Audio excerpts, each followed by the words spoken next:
and thought I had till 08. Okay, so the last example, which is not a whole lot different than what we were doing at the end of class yesterday. There's just more on us. It's just not matching. It's you've got to draw the graph. We have 6 functions here. The middle 2 kind of have their own thing. The middle 2 end up being easy, but we'll definitely show you them. Let's kind of take a look. We are trying to draw a sketch of the graph of the derivative. So it does not need to be perfect. In the end, like I said, this is not something that I'm not going to ask you to do this because it seems like a nightmare to grade on the test and the AP test because they are not putting any pictures in any answer booklets. Can't ask you to do this. They could do something in the future, but they're not doing it this year, and that's all I care about. Okay, so we have the graph of our function, and we want the graph of the derivative. 2 important things about this first one. The first thing is general. That graph has a relative minimum, correct? Oh, yeah. What does that tell us about the derivative? It's 0 at, not at some point, at that point of the, I agree with you, but yeah, it's 0 at a point, and it's 0 at the exact same point where that relative minimum occurs. As long as the function is smooth. If that function weren't smooth, then it actually might be undefined. Well, actually, yeah, no, we won't see that in one of them. But since that's a smooth function, that tells us our derivative is 0. In the end, that really is what differentiable means, that your function is smooth. So at the point of -1, I know that my derivative is 0. So I got to make sure I get that part right. That graph sure looks like the graph of x squared. And when I take the graph of x squared, my derivative is a straight line. Yep. Did you say constant? Yeah. Now that would be the derivative of a line. So the next derivative down would be a constant. But again, we're thinking through these things, so don't be afraid to yell out the wrong thing. Just want to let you know why. Okay, so yeah, so we're going to draw a straight line next. And is that straight line going to go up, or is that straight line going to go down? Why? Because the parabola is concave up. That means that the derivative has got to be increasing. So if you have a function that's concave up, the derivative is increasing. And that comes back to that first column of the first table we copied down on the front of this packet. Concave up, increasing derivative, positive second derivative. So I don't need to do anything more to sketch this than to draw a straight line going up. I don't know if I have the right slope or not. It's just a sketch. Yep. Safely. Yeah, it probably is. This is literally just a shift of the parabola x squared. So you are correct. It would be a slope of 2. Okay. Next problem. Relative mins and maxes? Deb, no?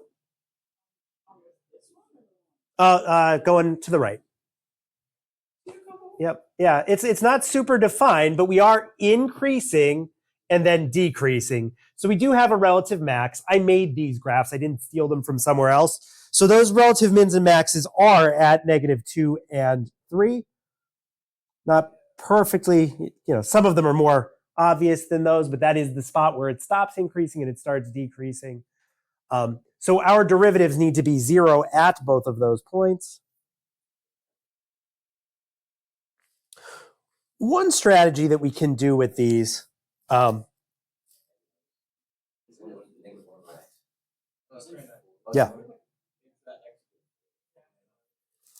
I think you're good. Yeah, no, I think you're right. Yep. Sorry, I was just assuming that whatever popped out of my mind was correct, regardless of whether I had thought about it or not. Yeah, I agree with you. Yeah, it is at 4. It's not perfect. This function I don't think would be one that you would particularly recognize because 1 over x wouldn't have this increase and decrease part thing to it. But the strategy that you can do in general on a function that you can't necessarily identify, because like the 1 over x's are, it's always decreasing and then it's always decreasing again. Sorry if you're watching the video, you didn't see what my hand was doing. But what we can do is we can identify whether our derivative is going to be positive or negative. So at the beginning, is my derivative going to be positive or negative? So I'm pointing with my pen, but positive, right? Is it going to be a big positive number or a small positive number? Small, because that is not a very steep line. I could walk up that line, no problem. I don't know why my thing didn't go away. There we go. So one strategy to do is just kind of like label parts of your lines. I'm going to put a small plus sign there. And it gets a little bit steeper maybe as we go up, maybe not, but it's still small, right? But after the -2, it does switch over to negative. It's not super steep there. But as you go, this line gets steeper and steeper, right? Yeah. Yeah, I mean, steep means I can walk up it. I don't think I can walk up that part of the line. I need ladder rungs.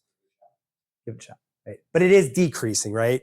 So small positive values at the beginning, large negative values basically, right as you hit the origin almost. That's really maybe a hair before that. So to do that side of the graph, we need small positive values.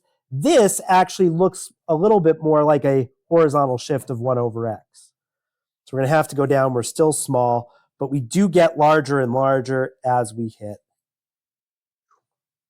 Definitely harder to do on the tablet screen. And I should make that look like it's kind of asymptoting because it really should asymptote at the same spot. It looks like just a slightly horizontally shifted up version of 1 over x. So like 1 over x plus 0.2 might do something similar to this. I don't think that's how I made this one, but like I said, I don't remember exactly what I used. I know the original graph has a slant asymptote to it. So that was what I quick Googled because those aren't my things I normally deal with. No,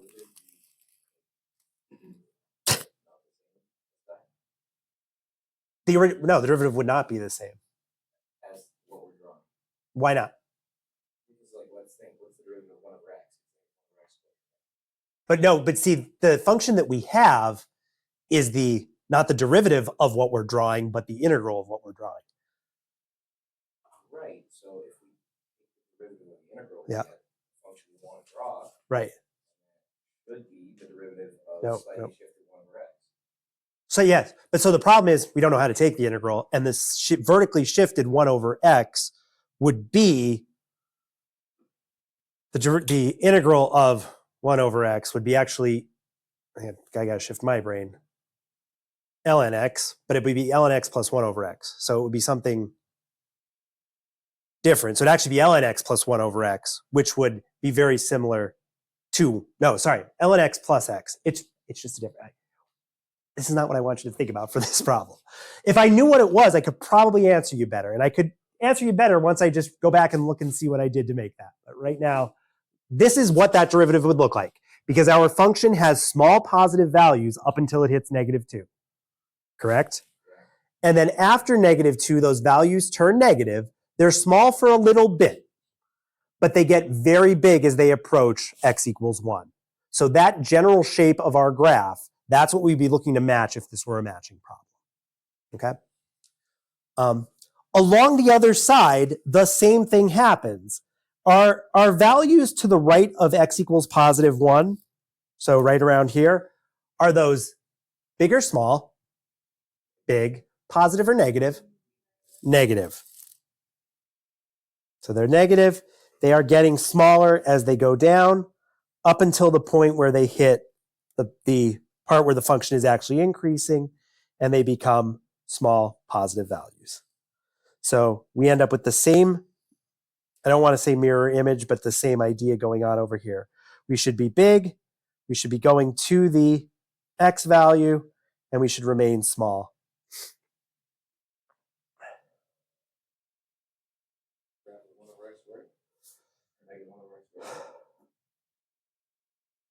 If I knew the answer to your question, I would answer it. But right now, my brain can't get to the spot to give you what you really, really want to hear from me. I'm sorry about that. I will gladly send you what this function is when I figure it out and let you know what its derivative is, and we can think all we want about that. Okay. So we've done 2. We got 4 more to go. The next two are a little bit easier because all of the pieces of them are lines. The strategies we've used so far. Problem one, not numbered, was a parabola. We knew that the derivative was going to be a line, so we used concavity to figure out it was a positively sloped line. Totally different strategy for the second example because it's not a recognizable function, although Jack would like it to be. We looked to see whether we had large or small positive values at different places along our line. So we found the mins and maxes to help us figure out where that plus and minus was going to change. Things with lines have constant slopes. That's nice. That means they have constant derivatives. Between -3 and 0 on the x-axis, what's the slope of my line? 1. Between -3 and 3, what's the slope of my line? Also 1. So, can I do this? And it looks like, do you guys have endpoints filled in? This seems to be a recurring thing. Where's the only spot that's actually open on your paper? Bottom one. So on your paper and on my list of things to figure out is why they show up this way on my screen here. Now we look the same. So is it correct to do this?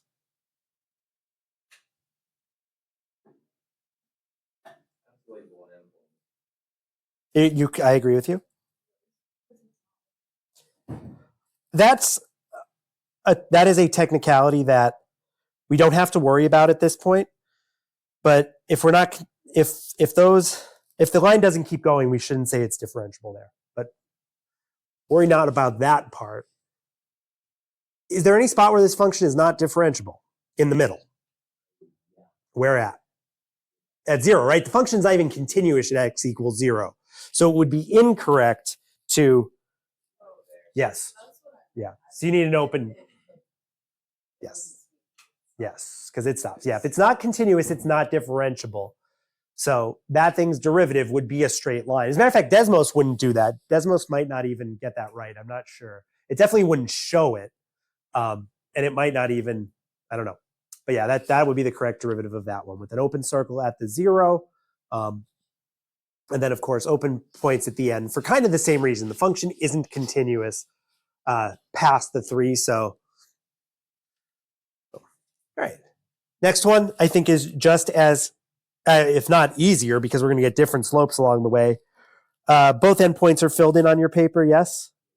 Cool. All righty. So the slope in the first part is 1. So we'll do open circle there. The slope, why did I do it there? I don't know. At 1. I'm good at this. There we go. The next, what is wrong with me today? All right, I'm going to get it right this time. Did I put the dots in the right spot? Yes. Am I at the right level? Yes. Okay. Oh, yeah. The next slope that I need to draw is 0. Yeah. The next slope would be 0. I mean, wait, it doesn't count? If it didn't count, I wouldn't be drawing it. And the next one is 2/3, so I will eyeball it as there.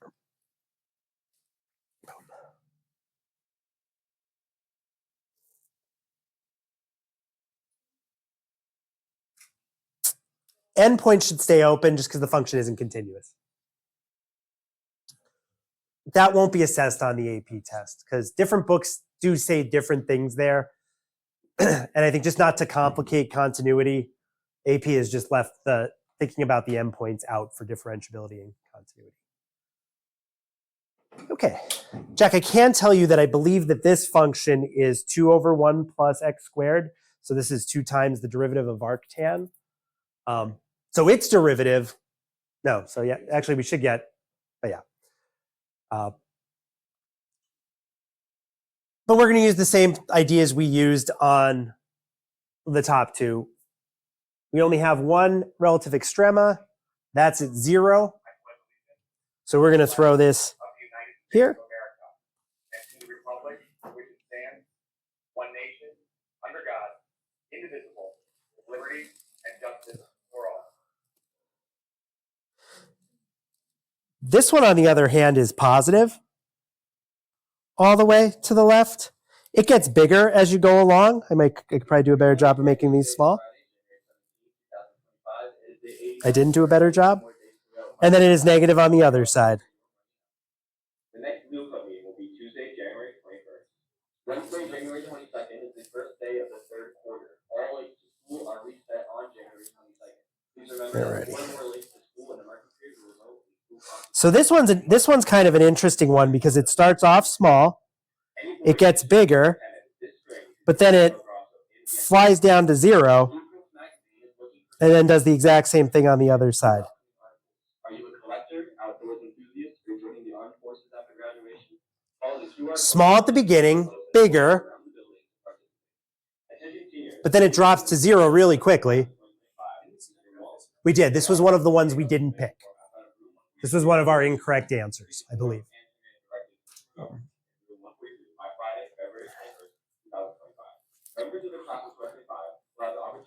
Relative mins and maxes. Zeros.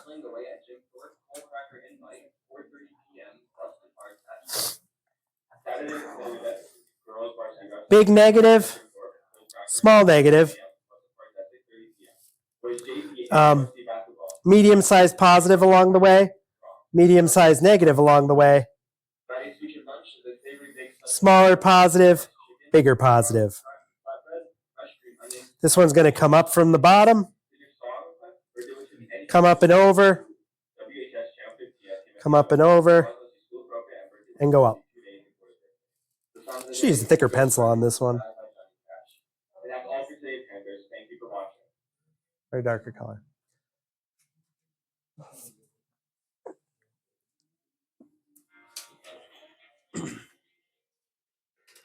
So it's really about getting the fact that the line's decreasing. That means negative slope when you're doing those.